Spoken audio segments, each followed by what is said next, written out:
Let's check in with the doc and look at things with a wider lens. Pastor Richards on OMG. All right, we've got Pastor Richards on the line with us. Hello, good morning, Pastor. Hey, good morning, Danielle. How are you doing today? Hopping. I mean, seriously, this morning.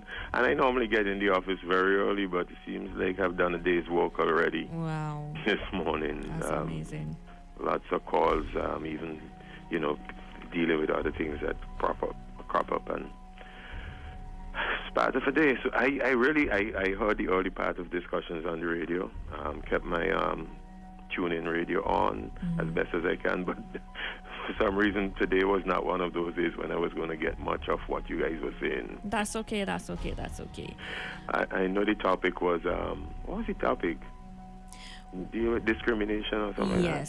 Yes. More or less. That's basically what we've been discussing this morning. I find that to be an uncomfortable topic to talk about, I don't Why? What? Very, very, very uncomfortable. Flex Pastor say it's an uncomfortable topic. You find? The race, I think I heard some, well, at least I don't know if it was resolved, but when I tuned in this morning, I think the topic was more racism than anything else. We were talking about something to do with race and skin color. And I was like, wow, that's an uncomfortable. I don't like dealing with it because I'm trying to avoid the hypocrisy and the duplicity. I'm trying to sort myself out first in terms of being real and honest about my own feelings about the matter. I think, because, okay, for example, me, I spent a little time living in southern USA, Texas.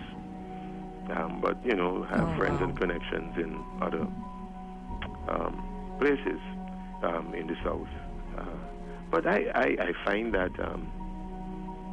and where I went to school, like I said on a previous program, in a private university, predominantly whites there, on the walk where I was, I think, for 3 years. I was the only black man there. And then it was work-related, study work. And so most of the student work program, they were white.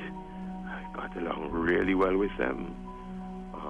And for the greater part, I thought, man, I don't know why they're looking up to me.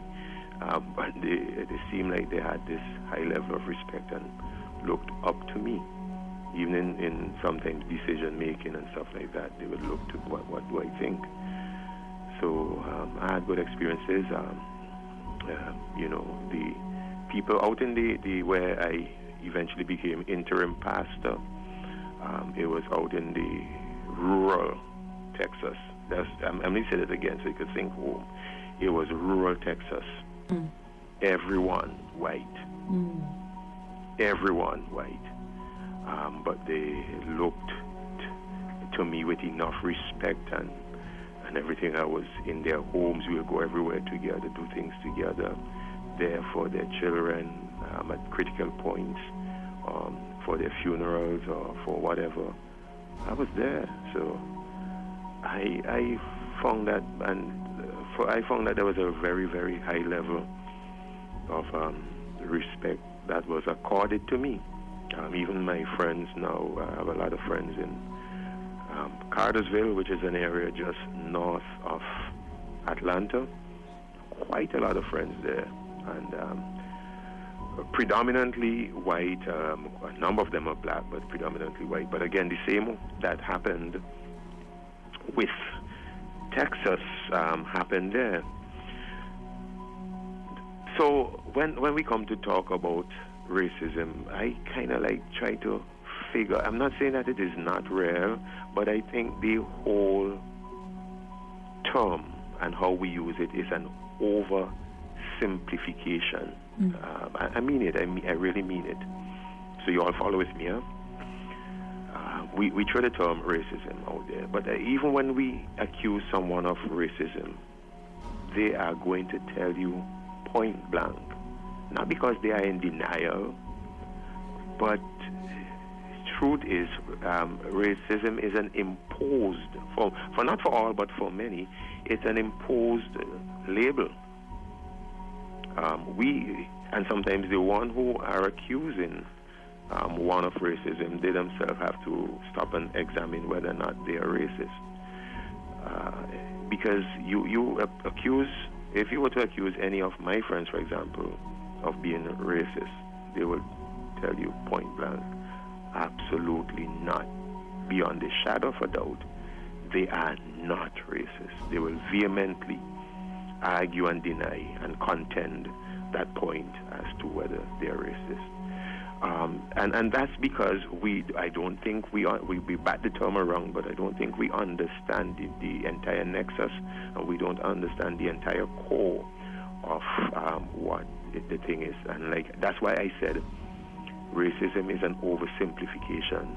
Racism goes beyond what we are deeming it to be. Let me give you 3 terms out there to help to clarify this.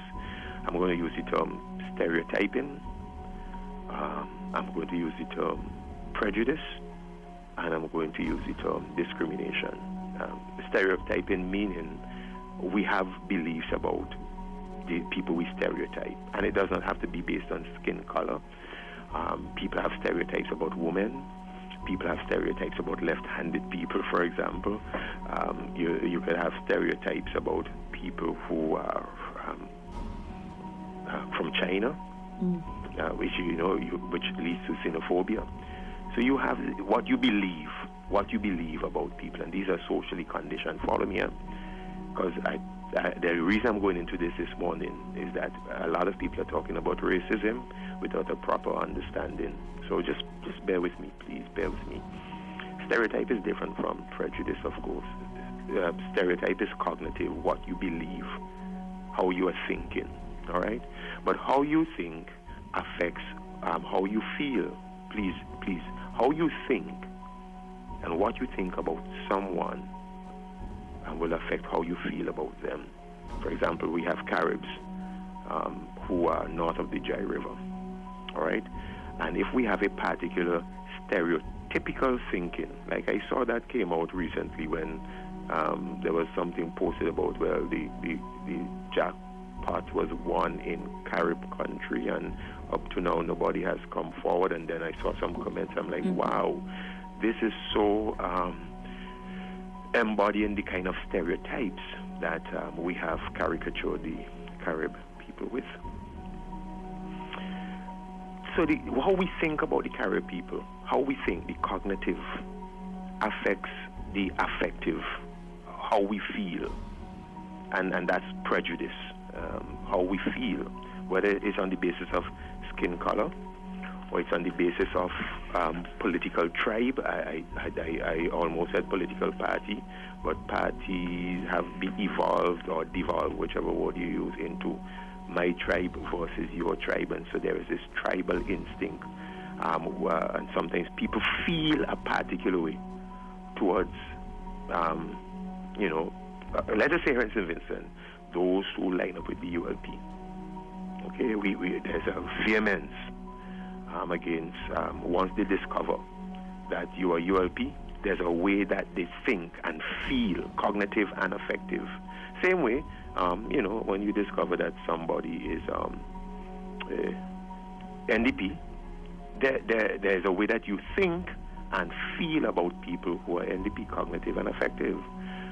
So I say all of that. I'm going somewhere with this because even people who are throwing out the term racism, you are exhibiting the very core. Exhibiting the very core of that substance that leads to racism. Then you also have, stereotyping, prejudice, you have discrimination. And although it's latent, kept hidden, the stereotyping and the prejudice can actually be covered up. When it becomes an issue, a real issue, is when it manifests itself in discrimination, which is negative behavior that is directed towards somebody. For example, as we saw with the George Floyd issue, we are having they're having marches and all kind of stuff because the cognitive behavior of that the cognitive of that cop, what he thought about blacks, and how he felt the affective and the kind of passion caused him to act and kneel on a black man's neck for over 8 minutes. Indiscrimination and negative behavior directed towards somebody. So when I talk racism, I am seeing at the core of the thing what underlies it: stereotyping, the prejudice, which eventually acts itself out in discrimination. Now, before I could begin to call out a man, shame a man for racial prejudice, I have to examine, which is why I said I'm a little bit, hesitant, and it's a difficult thing. I have to be, unless I want to be duplicitous and lack integrity, I have to examine to see whether the same thing that is triggering a racial action, discrimination, based on stereotype and prejudice, is not the very same things I have in me, though it is not racism. So the fact that I am not racist does not give me a pass from this condition. The whole matter, therefore, that I am putting on the table here this morning, the whole matter is one of identity. The human being, social animals, if you want to use that term, we are conditioned. It is inevitable that we form identities. Us versus them. Even the Man U fans, Manchester United, form an identity. You buy your paraphernalia, you buy your T-shirt, your jerseys, your polos, everything. You're a Man U red. And this is why sometimes stadiums erupt in this kind of mob behavior, one fighting against the other, because you have an identity. And once we have an identity, we fiercely believe in that identity, and we fiercely protect that identity. We form in-groups, out-groups. This is not a matter of race. We form political identity. So those who are decrying people for racism, it is duplicitous, because it's a mirror image of what you're doing. Racism, let me show you what I mean. Racism denies people fair opportunity. What I call racism is a seedbed for injustice, distributive injustice. Distributive injustice related to jobs. Distributive injustice related to education, further education. Distributive injustice, meaning it's not fairly done, related to contracts. And all of these, depending on the man's race, he does not get justice. Even in, we learn that sometimes even in housing, in some zones, I'm talking United States now, depending on your skin color, you cannot rent an apartment. There was discrimination. That in terms of leases and all of that, that people were not given that kind of justice. But in the same way, you call out racism horrible, because racism promotes distributive injustice. But back up a little bit. The same type of stereotyping, prejudices, and discrimination manifests itself in something else right here in our country. You're calling out people for being racist because it is such a horrible thing. Look at the injustice with jobs and education and crime and all of that. But political division and political identity and political tribalism how is that? Let me ask, how is that different from racism in its outcome? Because we have, in the same way that whites form an identity and blacks have an identity, and then that identity, you begin to stereotype based on identity. You begin to have prejudice, how you feel based on identity. You see a black man in a hoodie, you start feeling a particular way, you start feeling fair. And then you start discriminating, driving down in the neighborhood and cutting off an Aubrey and cutting off the young man and shooting him. Yeah, you get that, but how is that different here? So because you are not doing that here in St. Vincent, does that give you a pass to decry and call out? Because you are vehement and you are political animals and you have the same kind of political identity. It's not black and white, but it's red and yellow.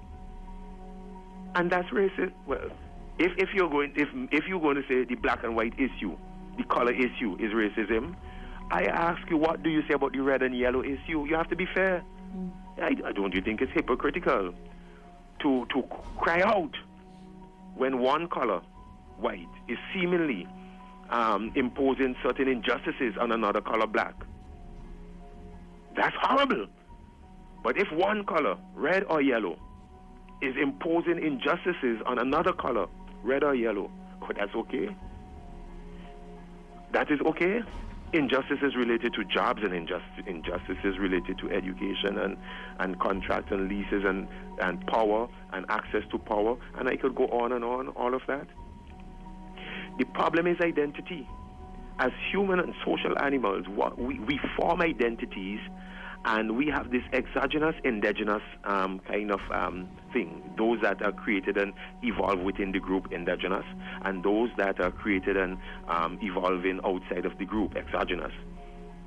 And okay, let me use a simpler term: in-group, out-group.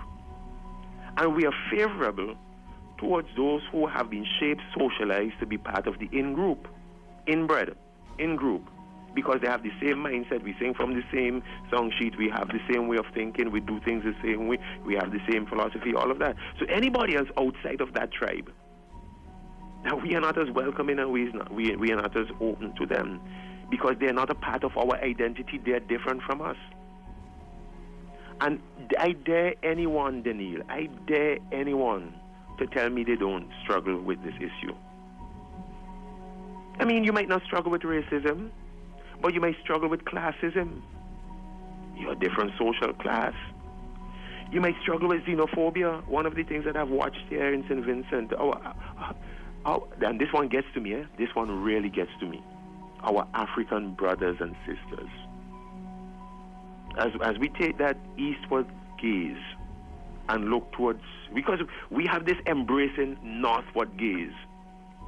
The embracing northward gaze will cause us to embrace the UK, people from England, we have people from Canada embrace, people from USA embrace. And I'm like, when you take an eastward gaze and we have people coming over here who, let's say Nigerians, because I think that is the predominant one that come over here. And I mean, I have such a love for Nigerians. I actually said, and when they sing and they dance, I actually told my church people once, had it not been for the imposition of the, the slave traders and all of that, I won't be over here singing European ballads and UK ballads and North American songs and all that. I'd be getting down just like the Nigerians. I'd be chanting and singing, and I probably would have been able to dance too. But because I was ripped out, my forefathers, that's how I came here, because I was ripped out. So now we have become here, and we have become, oh gosh, these things are passion with me. Today's not enough time.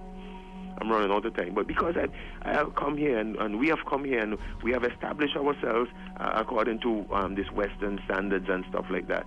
No, the other, and we didn't come here on our own will and our own accord. So the Nigerians who are coming here on their own will and their own accord, I have watched and listened to how some of our Vincentians, the same Vincentians who are jumping up about racism and calling out racism and posting about racism, your African brothers and sisters come here and you want to treat them like dogs. I have people calling me and telling me, I have homes to rent, but I'm not renting Nigerians. So what makes you so different from a racist? You comment on them, how they talk, how they gather, how they eat. You have all kind of negative pejoratives about Nigerians. We are the same skin color. We are the same skin color, but it's dastardly xenophobia. We can't get rid of it. This is ridiculous. So I am hesitant, and we should be hesitant before we start calling out U.S. cops for racism. Examine yourself. See if there are not things that you have stereotypes about and that you have prejudice about. Our own Caribs, I hear people talking about them. See if there are not things there. See if there is not something that you need to examine. Class. We look down on people because they're from like pole yard and boom boom and bottle and glass and all kind of thing. You think I don't hear the narrative? Otley Hall. So based on where you come from now, we can either look up to you, because if you say Cane Garden, you look at them differently than if they come from pole yard. Stupidness is that. Religious discrimination. We have all of that going on here. We do. Well, the Rastas are not so precious anymore, but there was a time when our own brothers and sisters would try to, follow a particular religious belief. I don't have to necessarily subscribe to that belief, but to discriminate against them with jobs, to put the young lady out of the RC school, I call a school already, so I have to, hypothetically then, if you want to say that, because of hair, how you wear your hair, because it is not Europeanized. Well, where's this Eurocentrism? Where's that coming from? No African centrism, but Europe. So you could Europeanize yourself and come into our school. But if you have any hint of Afrocentrism, you can't come into our school. What is that? And you're going to call out racism? There's a phrase, I'm out of time. This thing is so passionate with me. There's a phrase that is used in the Bible. I love it. Panta ta ethne. Panta ta ethne is Koine Greek. It's old Greek. Kind of Greek I studied when I was in my studying days. I love that phrase. Panta ta ethne. It really means, and it's in a couple of times throughout the Bible, it means all God's beautiful people. Regardless of race, regardless of language, regardless of ethnicity and tongue, there is a oneness that is a divine desire, and I actually think it is more than that. It's a divine prerogative that we should seek a oneness and not get into these tribes of identity and tribes of color and tribes of tongue and tribes of party and tribes of class. Because all these build is a culture of exclusion, a culture of division, a culture of discrimination. When we begin to self-identify into these niche groups, and that is counter to a biblical mandate, a divine prerogative, a design desire to see people of all languages and colors and tongue and flags and nation and history, to see if there is that margin. And the ultimate culmination of history, at the ultimate culmination of history, what we are going to hear is that phrase that is echoed in Revelation, Panta ta ethne, all God's people together. Red or yellow, black and white, they are precious in His sight. Have a good day. Thank you so much, Pastor. Have a good day as well. All right. Let's check in with the doc and look at things with a wider lens. Pastor Richards on OMG.